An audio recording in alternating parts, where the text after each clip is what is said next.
Coach Mike McConathy, the Demon basketball coach, this morning getting ready for Saturday's doubleheader against McNeese and Prather Coliseum, and then a trip to play in Conway, Arkansas on Monday night. Coach, your team's won 3 of its last 4, and in the loss Monday night at Stephen F. Austin, some encouraging signs. Well, you know, I thought it was real interesting in the post game. You talked about how much our team had grown in the last 4 weeks, and that in the way we played in that game, even though we didn't play perfect by any means, we had a lot of turnovers and miscues, but we competed and we played hard, and we had only out rebounded by 3 rebounds, something against a team that rebounds the ball extremely well. They did out rebound us significantly in the second half, but we were ahead of them in the first half rebound wise, and did a really good job. We just got to learn to take care of the ball. So we're growing, we're getting better. We still got 4 weeks left in the season, and we've got to continue to get better each and every day. We had a great week of practice this week because of the Mardi Gras break, and able to back our practice times up a little bit. Bailey Walker, for instance, got to practice every day this week, which is a great thing because he's in a class at 8 o'clock in the morning, and he's not been able to practice for the last, since school started very long. So that's really been a positive thing for him, and I thought Bailey Walker had an excellent game against Stephen F. Austin, really played well and did some good things. So, I see growth, I see improvement, I see a improvement in the attitude of the guys because they get a little bit more confidence. So feel really good about where we are. Of course, we've got to do that on Saturday when we play McNeese in our doubleheader with our ladies playing at 1 o'clock and us at 3. Congratulations to the ladies. Awesome win against UCA to turn around from 14, 15 days ago to go up there and get a win on the road. It was a great win. It was a great game to listen to. Just really proud for the young ladies and proud for the coaching staff. Your team has 4 guys right at double digits or better, and then, as we saw the other night, statistically, sometimes you don't get much off the bench. Yeah, it's kind of been an interesting thing because our team have been built over the years to where any given day you didn't know where your points were going to come from because somebody was going to come in and give you a lift, and that unfortunately has been kind of the norm this year rather than exception. We just haven't put points. In fact, a couple of weeks ago I mentioned, hey, we scored 20 points off the bench. That's awesome because in one game it might be 2, or it might be none, or 5, or 10. And hopefully that's confidence, and our guys can grow and get better at that and understand everybody makes a contribution, needs to make a contribution. If you go back to the Central Arkansas game at home, we had 7 points out of Malik Matuire and 8 points out of Reginald, or Reggie as we call him, did a great job.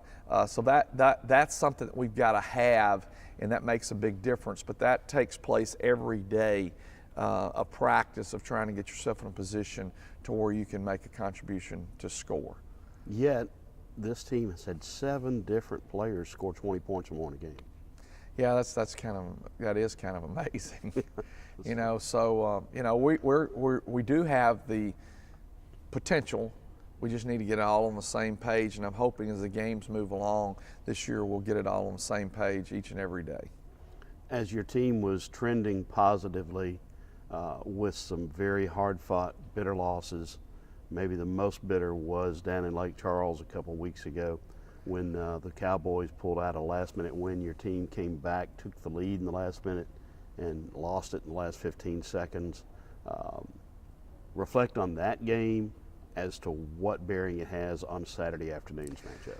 I think that it'll have a bearing from the fact that, we let one get away, but that was a unique game. And if you don't mind, I'll say we were down 5 points with 55 seconds to go. We take the lead off a 4-point play by Zeke Woodley, a steal, a tip by Devontae Hall into Ishmael Lane's hands back to Devontae, back to Zeke for a layup, and we're up that quick. Now, the reason I point that out, that's the way we like to play and make things happen. And then they had the ball with 30-something seconds, right at 30 seconds, 25 seconds, and they were able to get in the lane, shot the ball. We missed a blockout assignment, and they tipped the ball in with 12 seconds to go. We come back up and run into our offense, get what we want, and get a a shot at 4 to 6 feet, didn't go in. And we got the shot off with 4 seconds to go. Why is that important? We had a chance to get a rebound.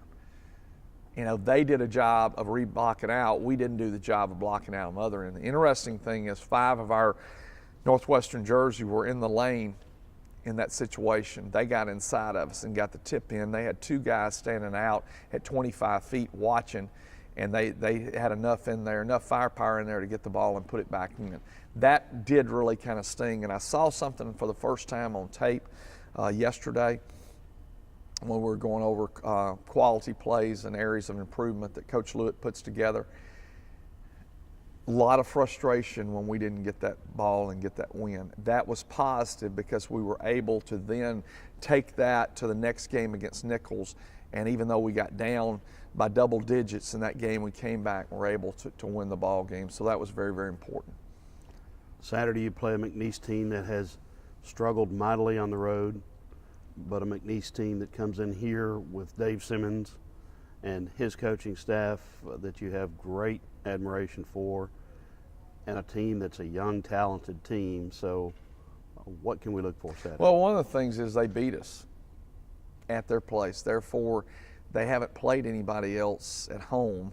They've lost to those teams on the road. And so I'm sure that that'll be added incentive. They have a game against UNO before they play us.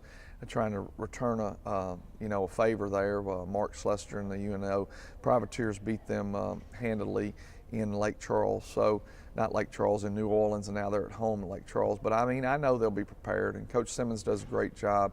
He's a great man, and he has some really nice pieces. They really can shoot the basketball. I just hope that they don't shoot it as well as a couple of them shot it when we played them in Lake Charles. James Harvey had 25 points, I believe, and then I can't say the guys, Onanucho had a career game of 21 points and just wore us out. The Demons then go on the road to Central Arkansas on Monday night. A fast-paced game and a team in Central Arkansas that just had an explosive win at home over UNO. Yeah, I'm going to tell you something. They got another one against Southeastern this weekend. They play extremely well at home. They've always played extremely well at home. And the interesting thing about their game at Central Arkansas is Jordan Howard is amazing. I mean, he just can shoot the basketball. Amazing. I mean, he had 36 or 37 here against us. Last year he had 27 and 21 against us.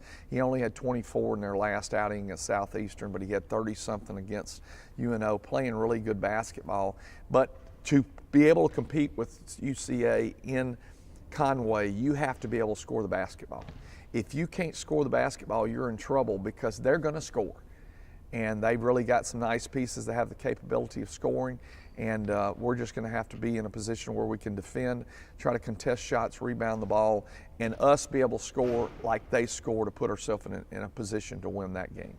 Month left in the season. Now you're seeing those rematch games on this side of the Sabine River. These are the games that are going to determine who gets where in the postseason tournament, or if you get to Katy at all. Well, there's no doubt about that. You know, not a day that go by that I don't think, you know, we got to put it together. The one thing that I do feel good about is if we can score the basketball, we've got a chance, and that's critical. You mentioned those other, we've had 4 people in double figures not getting points off the bench, but 7 people that have scored 20 or more. We need those guys to step up and really have a push run down the stretch here so that we can be competitive, because we can score, we're going to have a really good chance. Identifying some things that we need to do better. I thought in the loss against Stephen F. Austin, some good things have come out of that about how we need to attack against pressure. We've worked on that. We'll continue to work on that to get better each and every game, because I really believe from here on in against McNeese, against UCA, against UNO, against Southeastern, we're going to see a lot of pressure defense type situations that will put us in a disadvantage if we don't handle them. So we're working really hard in practice to try to improve that. All right, one special thing that will happen Saturday along with the Gumbo Cook-Off and Kiwanis Kids Day that is very near and dear to your heart is the Demon Basketball Reunion Day. Talk about that in general, and then we'll talk about a specific team that'll be involved. 11:30. we'll have our reunion day here, which we always have, and always great to see former Demons and Lady Demons come back. And we do things together around here, men and women, and I'm very thankful for coaching staff that's willing to do things together. But always important for people from the past to come back and be a part of what we are doing now, because they were a part of what they did here at Northwestern a long time before I've gotten here. And we've got great involvement from former players. I think that they feel like they're appreciated. That's what Northwestern State wants to always do, let our former players understand they are important. Just because they're not playing today doesn't matter. But 11:30, they'll be here. We'll have a little luncheon, talk a little bit about Demon and Lady Demon basketball, and just in general try to let them visit and have a good time. And that's the one thing, you know, we talk a little bit, but it's more about them interacting with one another, because that's their history, that's them. I don't have a great deal of history, even though I do, with them because of my family's history here at Northwestern, but still it's important for them to get to mesh together and talk and enjoy one another, and we're very thankful that they enjoy doing that. Then part of that is the 10-year reunion of the Demons of Destiny, the 2005-6 team that won 27 games, that beat Mississippi State, Oklahoma State, Oregon State, had Iowa State beat, won in the NCAA tournament, beat the Hawkeyes, the 15th ranked team in the country. A special team in our history, the greatest team in our history, and a team that you and Coach Simmons were very involved with as coaches. And talk about that group. Well, it was a special group, and the reason it was a special group, it grew up together. It grew up coming off of 6 wins. My daddy told me 6 is one more than 5, so be thankful for them. Then we elevated every year to where we ended up winning the conference championship our junior year, and then got beat in the championship game by Billy Kennedy, coach Southeastern, who's now at Texas A&M. And then the next year we were able to beat Sam Houston here and then go on to play with the seed, which I don't really I don't get hung up on seeds, I get hung up on matchups. We couldn't have got a better matchup to play Iowa, because we were everything they didn't need to play, and we were able to come back from a 17-point deficit in the last 7 minutes of the game to win the game on a Jermaine Wallace shot. But there's all kind of things that happen along the way. Luke Rogers rebounds a missed free throw. Jermaine Wallace goes to a point to rebound the ball, then dribbles back up. And if you watch that film over and over again, as many times I have, looks up at the clock to see how much time he had to get back out to the three-point line to shoot a shot. In those kind of games, you need to win them in regulation. Hard to win those kind in overtime.